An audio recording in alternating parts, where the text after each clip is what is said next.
Arguably the best thing to come out of the Dreamcast, and I guess the Saturn in Japan, was Shenmue.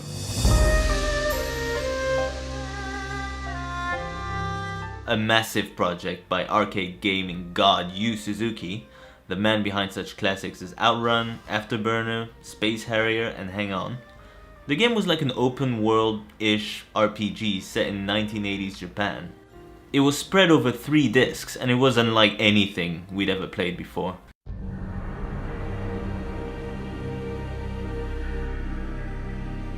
The movie opens on a young girl called Nozomi and a little boy getting in an argument with 2 local thugs.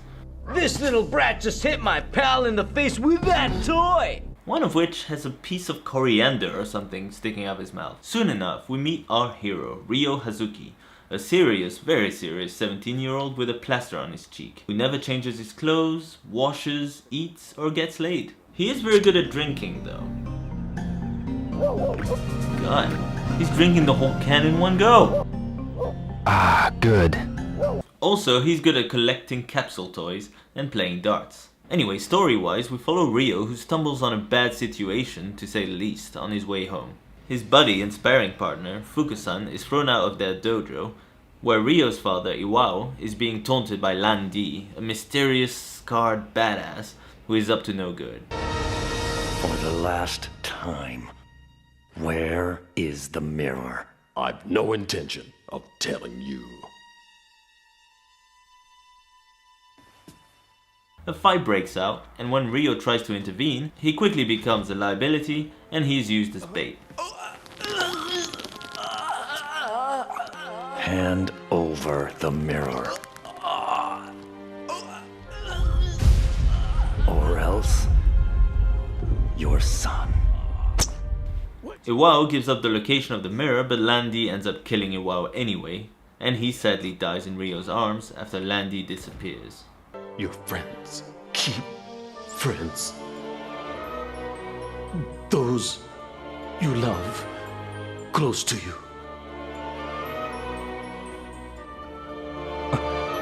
No. Father! No!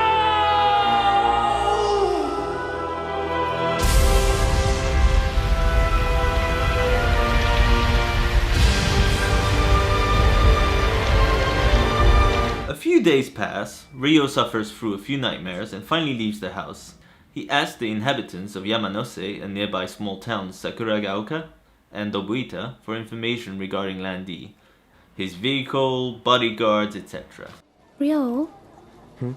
Cheer up, will ya? Yeah. See you. And that's why you're not in the second game. Those guys in the black car, what were they like? Right, man. I saw a guy wearing this weird coat. What kind of coat?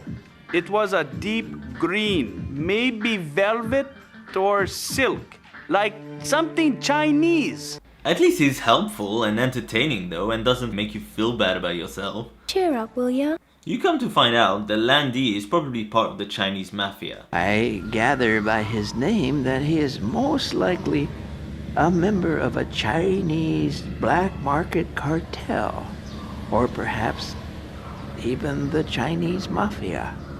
What? Anyway, there's a lot of stuff to do in Dobuita. Play arcade games, talk to people, buy stuff, spar, make awkward telephone calls. Try asking some of the sailors in the vicinity.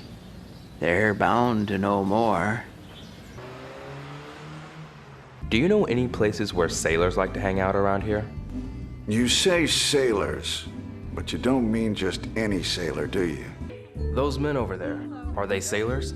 You eventually find out that sailors hang out at the Heartbeats bar. Unbelievable, man! The Heartbeats bar turns out to suck, as you get into a fight even before you walk in, and then when you do walk in, you're offered milk as a drink. Here you go! Milk's perfect for a schoolboy, I'd say. Are those guys sailors? A rumble worthy of the Old West breaks out, and you are now looking for a guy named Charlie.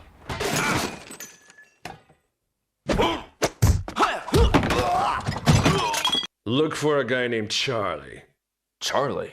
I should point out that there are 2 types of fighting in Shenmue. Free fighting and QTE, where you have to quickly push certain buttons in order to perform a key action.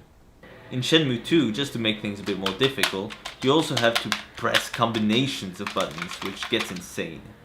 Anyway, you kick Charlie's butt and go see Nozomi again. Nozomi who quickly bugs you about exams.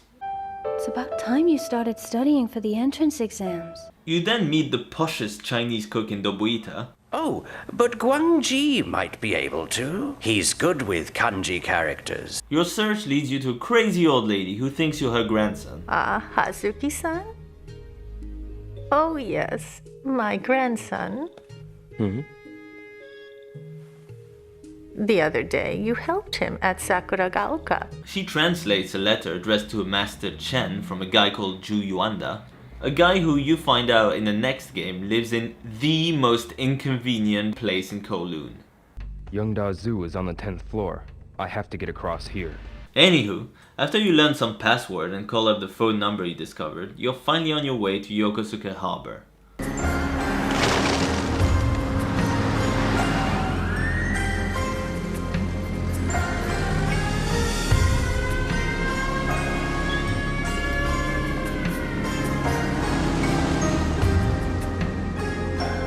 You get off the bus and you're quickly greeted by more trouble, as a kid is being beaten up by two thugs. Stop it!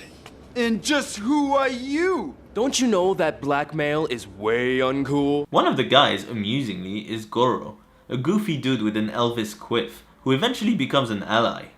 I ain't afraid of him. I could take this geek. You show up at warehouse number 8, where Master Chen and his son Guizhang. You needn't tell this boy anything, Father. Father? Chen informs you that while Landy did steal the dragon mirror, a phoenix mirror may still be hidden back at the dojo, so you're soon on your way to investigate when Nozomi calls you up for a date. Cheer up, will ya? As ever, don't expect Ryo to leap at the chance of a possible romance. Nozomi? Don't forget to say goodbye. I still have not forgiven this guy for not getting together with Joy. You'll never meet any woman the likes of her. She's a witch and a sweet to mama eat. You're tall. You snoop around the house even more, making weird noises and commenting on every single thing you're doing. One secret basement later, you finally find the Phoenix mirror. Got it!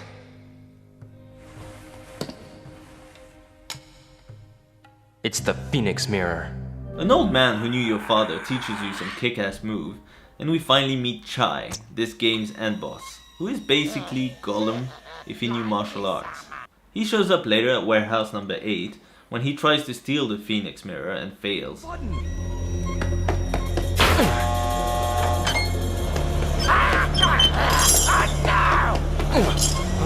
How that mirror doesn't break after such a big fall is still beyond me, by the way. Master Chen reveals that Landy's gang, the Chiyo Men, are named after a legend which involves reviving a mythical beast monster dragon guy. I see. Ryo decides to fly to Hong Kong after Landy, so he goes to a shady travel agency run by a moron who looks like she's underwater. Excuse me. Wait a minute. I want to finish this. Excuse me. Didn't I just tell you to wait a minute? Anyway, you realize you can't afford the tickets and head back to the harbor where Goro very theatrically offers his help. I just happen to know a number of foremen in charge of cargo. Really? Hey, anything for you, bro? Can you ask?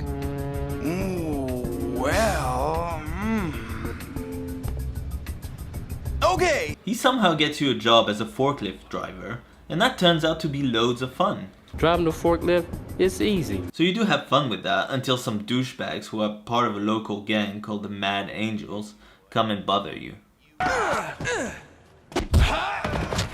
God damn it! Cheer up, will ya? After a fun sparring session with Guizhang, your new best buddy, out of freaking nowhere, you get a call from Chai and realize that he has kidnapped Nozomi, so you hop on board a motorbike and head over to the harbor like a badass.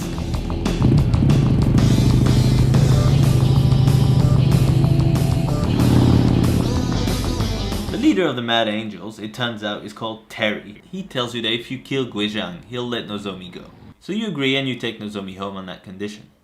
This leads to a surprisingly sweet and romantic pop song-led driving montage.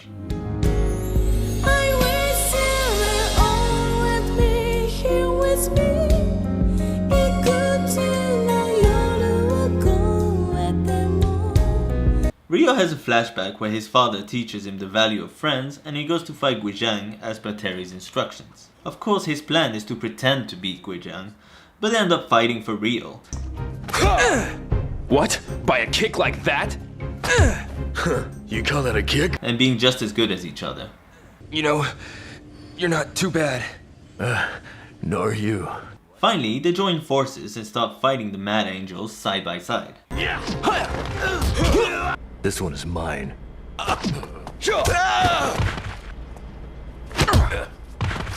Well, there's more to schoolboy than meets the eye.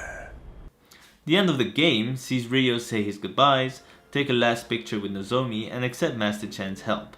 The latter gives him a boat ticket and sends Guizhang to help during his journey to Hong Kong. I cannot allow you to go alone. Chai of course shows up and you get to finally fight this Smeagol looking son of a gun, which is easier said than done. You're not going to Hong Kong because the great Chai will defeat you. Unfortunately, Guizhang ends up being injured and can't go to China with Rio.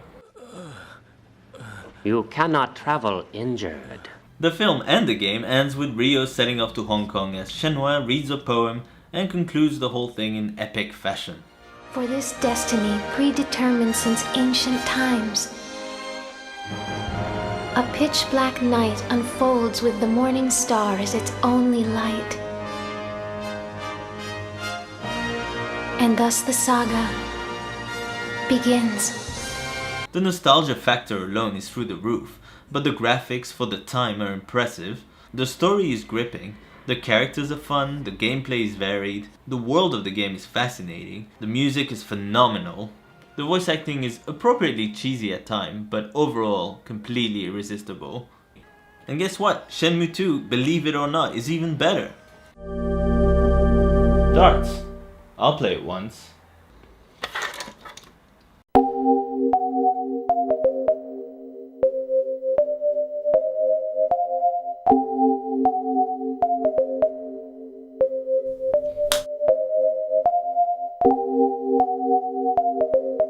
The best.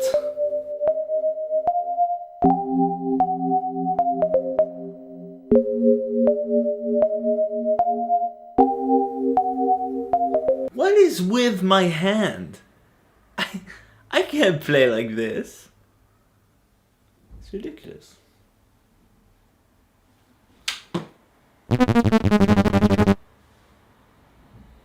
So close. What the hell? Ow! What the hell is that? That was on my face the entire time? I swear it's been like 3 years. Jesus. Ine-san.